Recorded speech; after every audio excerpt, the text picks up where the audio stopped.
This podcast is a product of the Florida Academy of Collaborative Professionals. Nothing in this podcast should be considered legal advice. To find a collaborative professional,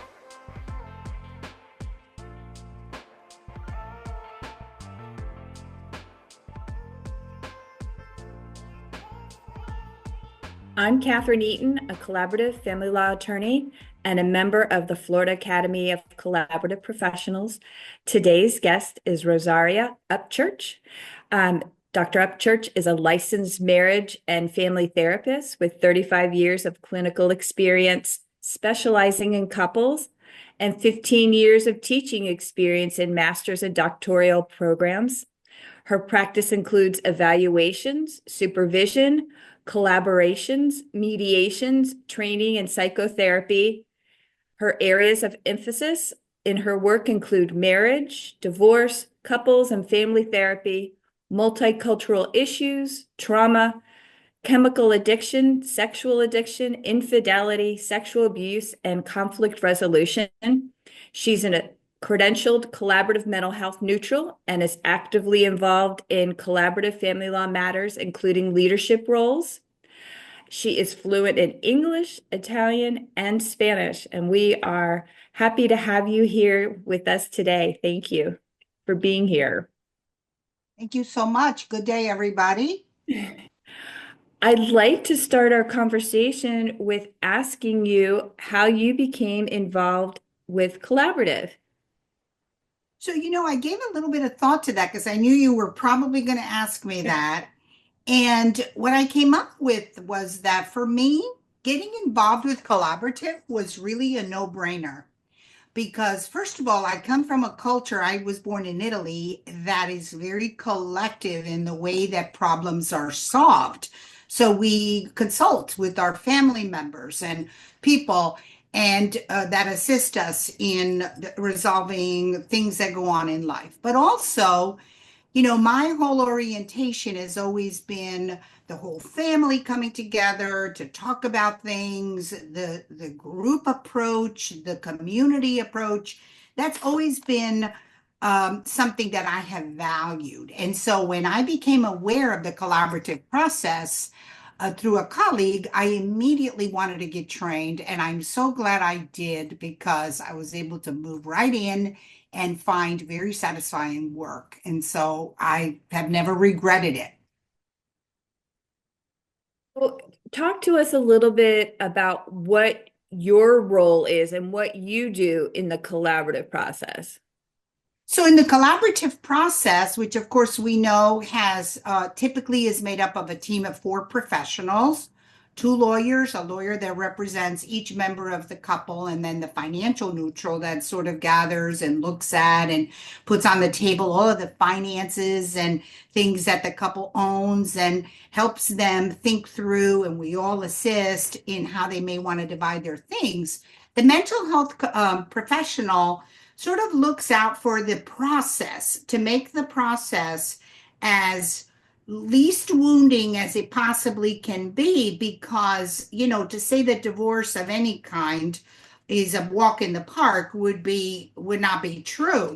Divorce is a time when people are disrupting their families, they're making changes. And so the mental health neutral, my role is to sort of look at the emotional field of that family or that couple, help them come up with their goals and their interests so that they can be self-determining when they make the decisions that are best suited for their families and their children.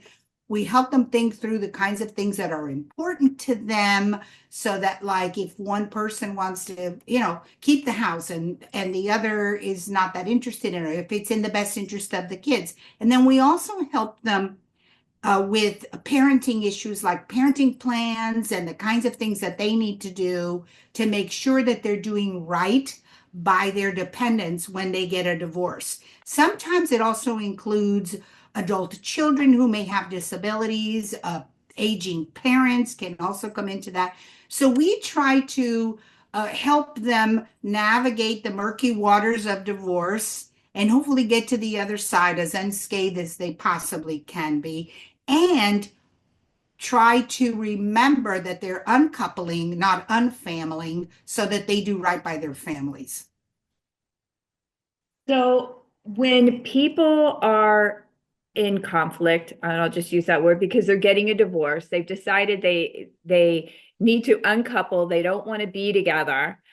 How can you help them to have those conversations when they initially come and they're really very adverse to each other?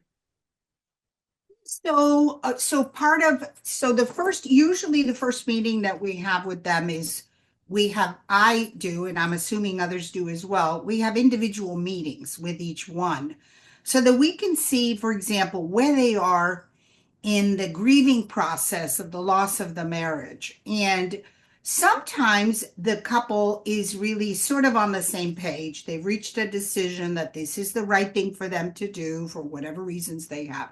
But frequently, the two people are not on the same page or at the same stage with regard to embracing the divorce. So part of the situation is, if the person is a bit in denial about things, is to help them to have conversations with them about the fact that they have to embrace this at whatever level, function as best as they can, and that they need to remember that they have to provide leadership in their own lives. So to have that kind of conversation, if one of the partners, for example, if there's an infidelity of some sort, there's a lot of anger and there's a lot of acrimony. That's part of that situation. So that makes it a little more agitated, if you will. And so part of the conversation has to be a very supportive conversation in terms of taking things one day at a time, looking to see what it is, put your faith in the team. You can do this. How have you handled other difficult times in your lives? What resources have you used that you possess? You're strong, you can do this. I'll be here to help you. You've got a team that's interested in seeing you succeed. And then, of course, there's a lot of micro conversations that go on that are, the weeds of what goes on. So when you're meeting with people, they invariably want to talk a little bit, not they don't want to stick to talking about the divorce. They want to talk about the marriage and all the things that went wrong. So the mental health neutral, we're trained to contain and redirect and help them think about things in a different way, reframe their thoughts, and then give them lots of support. Not everybody needs the same amount of support, so we assess what that is. We also look at issues like domestic violence or if there's substance use disorder. We try to help. Well, we take that into account. So we have all of those conversations, sometimes in our office, mostly in our offices. We do manage those or redirect those when we're sitting at the collaborative table and the whole team is there. And and we go on that journey with them. I want to circle back. You hit on something very interesting, which I think most couples don't realize because they're thinking about themselves and how the divorce affects them, is how they can be on different pages emotionally. Can you talk a little bit about that? I think that that's something that, well, one, a court would never recognize ever or talk about, but two, in collaborative, that parties that are starting this process, that they're unaware of, that their spouses very much could be on a very much different emotional page than they are. So a lot of times, as the couple is just living its life, just day to day, sometimes when one says, I want to get a divorce, the other partner is shocked by that proposal, as if this is just totally new to them. So in terms of being on different pages, most of the times I think that the members of the couple are a little bit on a different page because, there's a reason that they get a divorce. And so a lot of times the divorce will parallel the way the marriage used to be, because people don't change just because they're getting a divorce. In fact, some of their patterns might become even a little more the volume goes up with them. So the key there is to sort of help the couple recognize that their partner is not on the same page necessarily, and that that has to be factored into the divorce process. Okay, so like for example, there'll be members of the couple who want to get a divorce yesterday, and the other person is just getting their head around the fact that there's even going to be a divorce. So imagine the dance that they're going to do around that disparity. And so that's part of what happens. And so sometimes and frequently, okay, the couple has already had what's called, what I call in my paradigm, is the invisible divorce. They've already sort of been divorced. They've been logistically connected with whatever tasks they're doing and all of that, but there may not be any emotional overlap that's still in existence. They may actually even not be sleeping in the same bed together. They may have already separated in many ways. And so the one thing that, that sometimes remains to be done is how are they going to share the children? How are they going to share um, their who's going to live where, and how are they going to separate their wealth with regard to that, and then how are they going to support their lifestyle going forward? Logistics, right? It's logistics. It's the logistics, and it's the logistics, but it's the logistics with some kind of a goal in mind, because the goal here is that they're not going to live together and be a couple anymore, and that they're going to go on and evolve as individuals without the other as a spouse. So So talk to me. in this process, what I think makes this process so great, okay? And I have seen my share of couples over the years, and my business has primarily, I'm a friend of marriage. My business has primarily been when couples come to the office, they want to save, they're here because they want to save their marriage. Um, and so that sometimes, they end up in the divorce court. But what I've seen is that through the collaborative divorce, it just offers such an opportunity for adults who are getting divorced to really create the kind of life post divorce that's dearest to their hearts. When they go to litigation, or when they have lawyers are interesting people, and I have loved, my husband's a lawyer, my daughter's a lawyer, we have tons of lawyers in my family. I love them all.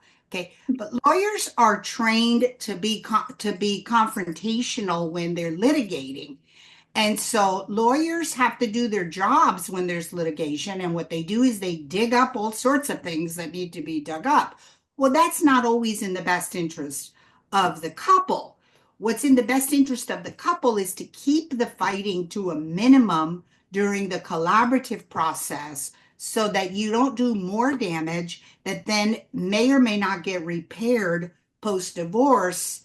And it makes for a much better opportunity to be able to share the children, be there for the milestones in their lives, and have as little resentment as possible, because you weren't put through the mill during the divorce, which happens in litigation.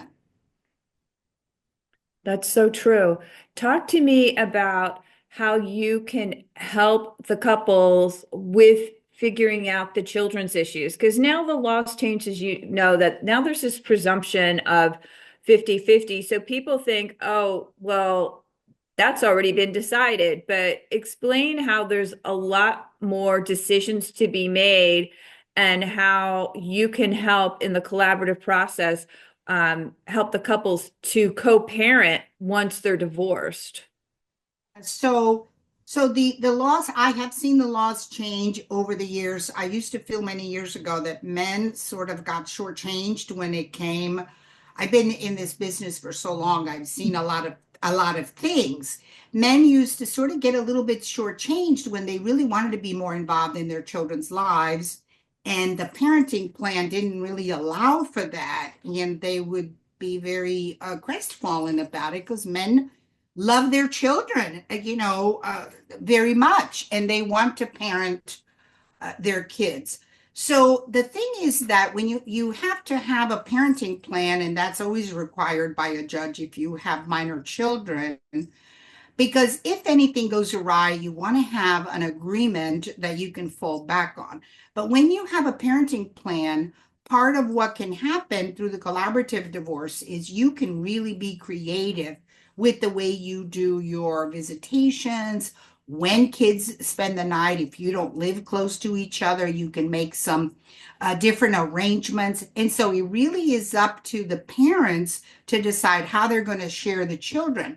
Sometimes jobs and other things make it difficult for one parent to have that child 50% every week, for example. And so you might make a formula that's equitable. Okay, it doesn't have to be equal, it has to be equitable so that both parents get to give their children what they want to give them. The other parent doesn't obstruct that, and the kids get to have both parents who love them in their lives. And so part of what we do is we help them think through what some of the possibilities are. Is it better to have a child on the weekend for one parent, the others have them during the week? How do the logistics of school, being in two different homes, how are those going to affect the children? If you have kids from different developmental stages, what the child's need is may be different. So you want to take that into account. Some people who have post-divorce will have may have another marriage with children, new children, babies that are part of the deal. So all of that has to be looked at. It's not cut and dry. And the wonderful thing about collaboratively doing this is that the parents decide how they want to go forward with their children, as long as they're being equitable with the other parent.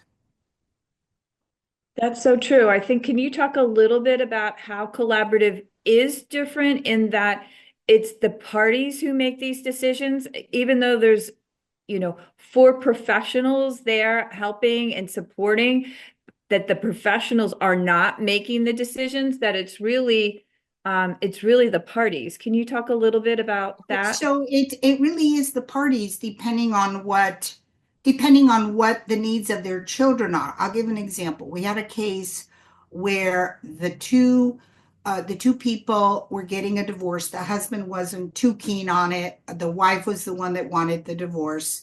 They had, I can't remember if it was two or three children, but one of them was highly autistic, for example, and her parents were caretakers for that particular child and all the children because both of them worked and had kind of unusual hours that they were participating in. So the kids needed to be taken care of. Ultimately, the husband, who was the in-law of the parents that were taking care of the children, saw the wisdom in having that continue every day, which meant the wife would have more access to those children because those were her parents. And he was thrilled that he could provide continuity for his kids with the understanding that the mom, the wife, the soon to be wife, would be liberal in letting him have the kids when he was available so that he would also get to have the kids. But it gave him security to know that the kids were still going to be taken care of. He wouldn't have to get childcare for them, which sometimes that's some of the results from the courts. And so Yeah. they got to decide. And that's what we do with every couple and every family in our collaborative approach. That's a wonderful example. Thank you for sharing. Before we end our conversation, I just want to touch on this week happens to be Divorce with Respect Week. And I know that attorneys are offering no charge consults for people. If the attorney has signed up for Divorce with Respect Week, can you just talk a little bit? I know you're not an attorney giving a consult, but can you just talk a little bit about Divorce with Respect Week and the importance of it? So, Divorce with Respect Week is really a celebration because it's something that has been declared in our state in terms of recognizing that divorce doesn't have to be disrespectful and hurtful in ways that can be mitigated. And so, the fact that we are celebrating divorce with respect maybe means that we're moving more and more towards respecting families and their needs. So the attorneys are available to sort of do a consultation free of charge, I believe, correct? Yes, Free yes. of charge, which is quite an opportunity because, that's 30 minutes where you can talk with an attorney and ask questions and find out more about the process and see if it's a process that is good for you. And that being able to do that this week you'll get the free consultation. I don't know. Some attorneys give free consultation other times, but people have to make a living, so they that may not be available to you. But it really is a celebration of families, in my opinion, as a family therapist, that we are wanting to support um, couples and families. I just love my colleagues in the collaborative divorce, the attorneys, the financial neutrals, the other mental health, because we truly believe in what we're doing for the good of society. And so having this week to focus on it, it's like, it's the week of it. It isn't that you have to get your divorce this week. But that you can learn more about it and see whether it's something that's good for you. And attorneys who are collaboratively trained truly do it. I've seen just have a very generous heart, and they truly care about their clients, and that they're in it for more than just making a living, because it requires a level of compassion and understanding and empathy. And I do think people that want to do the collaborative work do have that for the most part. And so I invite all the people that may have, even if you're never going to get a divorce, get a consultation and figure out what's there in terms of collaborative, because we're doing divorcing with respect, but the collaborative process, which we've not mentioned, and I think it's important to mention, the collaborative process involves more than just a divorce. Okay, so a lot of people do resolve their family issues collaboratively. So it doesn't have to be a divorce in terms of that. Like, let's say you're co-parenting with an ex-spouse and you may have issues around the children or things like that. You can certainly do that in a collaborative process, which offers the same kind of support and self-determination and collaboration that you might enjoy. That's exactly right. I hadn't thought about that. It's not just prospectively going forward if someone's going through a divorce, but if there's post-judgment issues, and collaborative is a great process to use, and maybe it'll heal some of those wounds that from the divorce process previously. So that's a great idea. Thank you so much for mentioning it. Now, if somebody wants to find you, how do they find you? Well, I practice in the Daytona Beach area, and I have my email address, rosariaupchurch@gmail.com, all one word with no dots. And you can call my office or email me, and I will be happy to put my 2 cents in what you might be looking for. I'm actually not taking any new clients for clinical work in my office, the one-on-one. I am taking cases for the collaborative because I want to do more of that work. My practice is closed, my clinical practice, but I really invite anybody that's curious about this process to reach out. And there's many of us. I think in Florida we have around 600 or 700 collaborative professionals, and that would be able to help. I think that people have signed up for Divorce Week, right? That are Yes. available. Okay. So how do they find that who is available for during Divorce Week?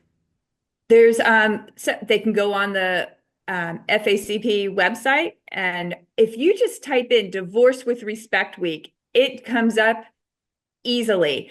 And you'll see that it's this week, and you'll see the different states participating because it started out in California. So if the website is collaborativedivorcecalifornia.com, but if you type in Divorce with Respect Week, it will show, and it will show the different states, and it will show Florida. And when you click on Florida, it will give you all the different professionals who have signed up to give a no charge consultation and provide more information. So that's the way to Yeah, do it.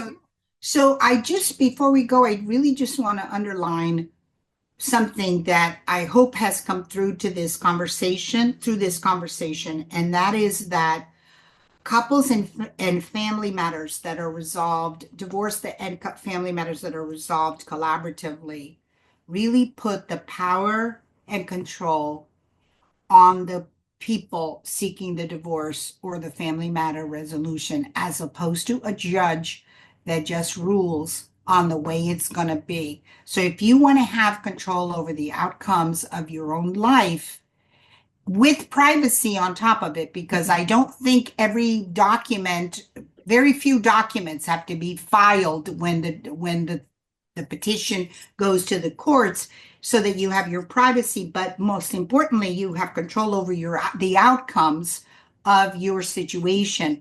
That's worth a lot. You're exactly right. Thank you for saying that. That's very important, and that is the big difference. So thank you for emphasizing that. And thank you for being our guest today. Loved it. Thank you so much, Catherine. You're such a great interviewer. It was you, so thank you.